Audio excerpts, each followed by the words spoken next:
get started, and in this video I'm going to talk about how to fix MacOS Catalina, fix wrong keyboard layout on the login screen and how to fix this up.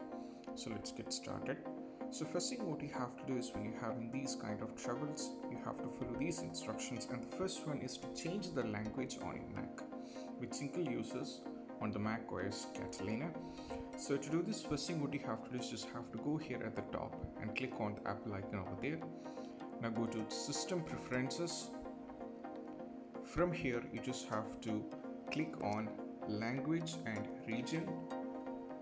Now from here what you have to do is now you just have to drag the preferred language to the top of the Decide Languages list in case if you're having the language you need is to available in the list. So if it is not available, so you just have to click on the plus icon. So as you can see that I have kept English as my region over here, right? So even there is options like this, and even if you wanted to add any kind of languages, you can go over here in the plus icon so that you can keep adding all the languages in between.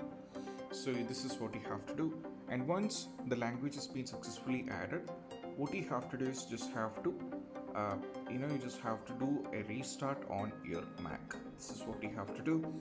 So now you have to do a restart once after trying setting this out.